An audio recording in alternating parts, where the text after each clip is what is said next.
ang palabas nang ipinakita ang kaluluwa ng isang lalaki na pinagmamasdan ng mga nakikilamay sa kanya. Siya si Dick, isang napakamayamang binatang lalaki at kilala sa pagiging mahilig nito sa mga chicks. Hindi alam ng kanyang ate na isang madre kung kanino ipapamana ang mga naiwan nitong kayamanan. Hindi na kasi nagawa ni Dick na gumawa ng last will and testament bago ito namatay at isang USB lang ang iniwan nito sa kanyang ate. At wala pa kahit sino ang nakakaalam kung ano ang laman ng USB. Gumawa ng paraan ang kanyang ate para malaman kung sino ang karapat-dapat na magmana ng kanyang kayamanan. Narinig ito ng isang bakla kaya noong nagtanong ang madre kung sino sa mga nakikiramay ang ex ng kanyang kapatid na si Dick, hindi nagdalawang isip ang bakla na tumayo at nagbabakasakaling siya ang mapili na magmana ng kayamanan ni Dick. Nagulat ang madre nang tumayo ang bakla at pagkatapos sinabi na hindi mahilig sa pangit ang kanyang kapatid. Napansin ng madre na merong mga magagandang babae na nagtaas ng kamay, kaya tinawag niya ang mga ito kasi sigurado siya na isa sa mga babaeng yung ang minahal ni Dick. Pagkatapos isa-isa na niyang tinanong ang mga babae kung paano nila nakilala ang kanyang babaerong kapatid. Ang unang sumagot ay si Lana Rose, sinabi niya noong nasa coffee shop daw si Dick kasama ang kanyang assistant. Panahong pinapagalitan siya ng kanyang manager at nakita daw iyon ni Dick. Nagandahan si Dick sa kanya kaya nilapitan siya nito para pagaanin ang kalooban, ngunit wala sa mood si Lana para makipag-usap kay Dick dahil sa nangyari. Sinabi daw ni Dick na kung mapapagawa niya ang kanyang kalooban papayag ba siya na mag-date sila. Pumayag naman si Lana at pagkatapos nagpakilala na ito sa binata. Ngunit hindi mawari ni Lana kung papaano papagaanan ni Dick ang kanyang kalooban. Biglang kumuha ng cellphone si Dick at merong tinawagan. Makaraang ilang minuto, biglang dumating ang may-ari ng coffee shop at nagtaka si Lana at ang manager nito kung bakit nandoon ang may-ari. Laking gulat ng manager nang sinabi ng may-ari na tinatanggal na siya sa trabaho at si Lana na ang papalit sa kanyang posisyon. Iyak nang iyak ang manager dahil sa nangyari pagkatapos lumapit si Dick at sinabi na napagawan ko na ba ang iyong kalooban. Ngunit sumagot si Lana na wag muna siyang sumabat dahil nandoon ang boss niya. Biglang sumingit ang kanyang boss at sinabi na si Dick na ang bagong may-ari ng coffee shop at dapat niyang tawagin itong boss. Hindi makapaniwala si Lana, ngunit sinabi niya kay Dick na papayag siyang makipag-date sa kanya basta hindi niya tatanggalin ang kanyang manager. Sumang-ayo si Dick at laking tuwa ng manager. Pagkatapos nag-date na ang dalawa sa coffee shop. Nag-umpisa ng magkwento si Lana tungkol sa kanyang buhay. Isa siyang working student at gusto niyang makatapos sa kanyang pag-aaral. Pinangakoan naman siya ni Dick na bibigyan ng maraming trabaho para meron siyang panggasto sa kanyang pag-aaral. Nahulog ang loob ni Lana sa kabaitang pinakita ni Dick sa kanya, kaya na magkatitigan sila, hindi na niya napigilan ang kanyang sarili at bumigay na siya kay Dick. At doon sa coffee shop matinding bakbakan ang nangyari. At mula doon naging magjowa na silang dalawa. Ang sumunod na sumagot naman ay si Mia Colisa, sabi niya una niyang nakita si Dick noong nagwawelga sila sa labas ng opisina ni Dick. Pagkatapos pinagsisigawan niya si Dick nang dumating ito. Galit namang lumingon si Dick sa kanya, ngunit nang makita niya si Mia Colisa ay napanganga na lang siya sa ganda ng dalaga. Pinapunta ni Dick si Mia sa kanyang opisina para pag-usapan ang problema ng kanyang mga empleyado at pagkatapos binigyan niya agad iyon ng solusyon. Dahil sa angking kagandahan ni Mia gustong mapalapit ni Dick sa kanya kaya inalok niya ito na maging sekretarya niya, ngunit tinangihan ito ni Mia. Sa sumunod na araw, inumpisahan na ni Dick na ligawan si Mia. Pero hindi niya ito napasagot kaagad, at na-challenge si Dick sa kanya dahil bihira lang ang babaeng nagpapakipot sa kanya. Isang araw, nagkaroon ng problema si Mia sa kanyang pamilya. Tiyempo naman na tumawag si Dick sa kanya kaya agad niya itong niyayang makipagkita sa kanya upang meron siyang malabasan ng sama ng loob.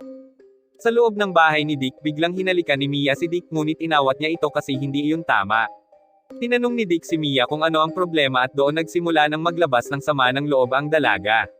Kinomfort naman siya ni Dick para gumaan ang kanyang kalooban at doon nagbago na ang tingin niya sa babaero niyang boss. Naging masaya si Mia sa kanilang pag-uusap at pinabaunan niya ng matamis na halik ang kanyang boss bago ito umalis. Kinaumagahan, nagdala ng pagkain si Mia sa opisina ni Dick bilang pasasalamat. Ngunit tinangihan ito ni Dick dahil tapos na daw siyang kumain at mas gusto niyang kainin yung nagdala ng pagkain. Hindi naman nagdalawang isip si Mia na ihain ang kanyang sarili. Habang nagbabakbakan ang dalawa, bigla namang dumating si Lana na merong dalang pagkain.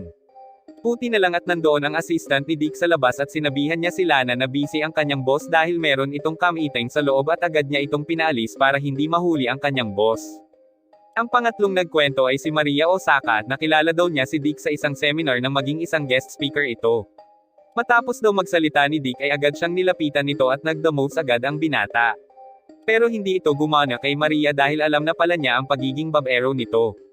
Hindi naman sumuko si Dick kay Maria kaya nag-donate ito ng pera para sa mga nasalanta ng bagyo na tinutulungan din ni Maria. Doon naging malapit silang dalawa. Habang nasa kotse, nagkwento si Maria tungkol sa kanyang problema na gusto niyang magbukas ng negosyo ngunit ayaw siyang bigyan ng kanyang ama ng kapital. Sumagot naman si Dick na ipagpatuloy niya lang ang kanyang gusto at susuportahan niya ito. Natuwa si Maria sa sinabi ni Dick kaya sinagot na niya ito. At agad-agad nagbakbakan ang dalawa sa kotse. Ang pang-apat na nagkwento ay si Lexi, nakilala niya daw si Dick noong araw na gusto niyang tumalon sa building at pinigilan siya nito na gawin iyon. Ngunit nagalit ito dahil nahawakan ni Dick ang kanyang bundok.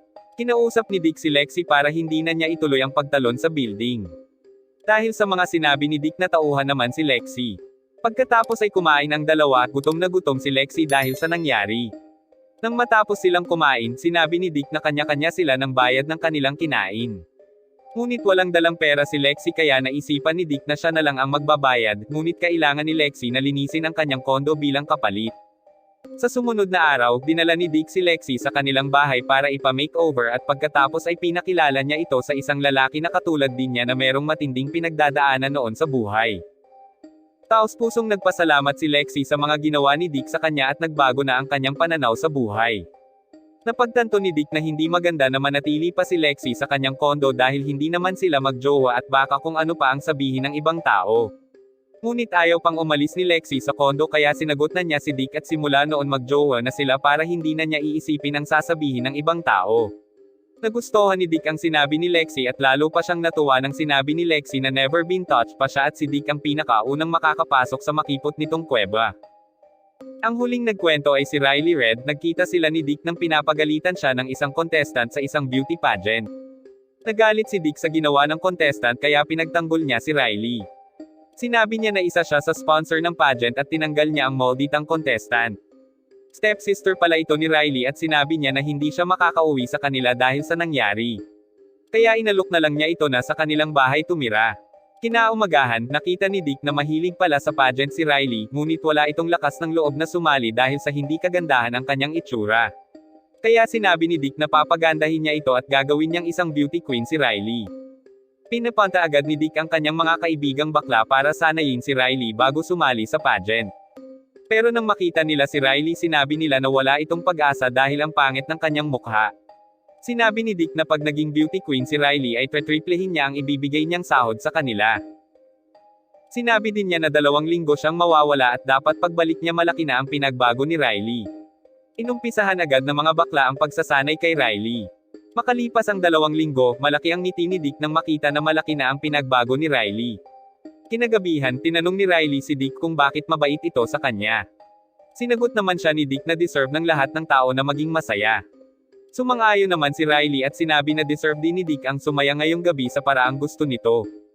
Matapos magkwento ng 5 babae, tinanong sila ng ate ni Dick kung papaano natapos ang kanilang relasyon. Sabay na sumagot ang 5 na niloko silang lahat ni Dick.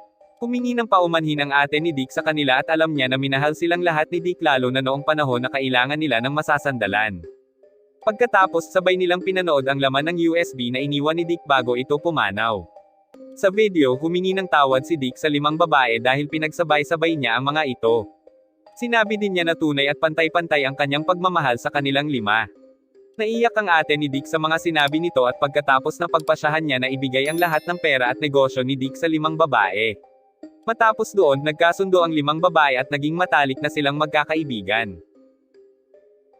Sana maging leksyon sa inyo ang kwento ni Dick na okay lang 5 ang jowa basta marami kang pera, charot. Paalala, tumulong ka sa kapwa, wag mo lang silang gawing jowa. Para ang buhay ay humaba at mamatay ng mapayapa. At doon natatapos ang palabas na ito. Kung nagustuhan mo ang video na ito wag kalimotang i-like at subscribe ang channel na ito.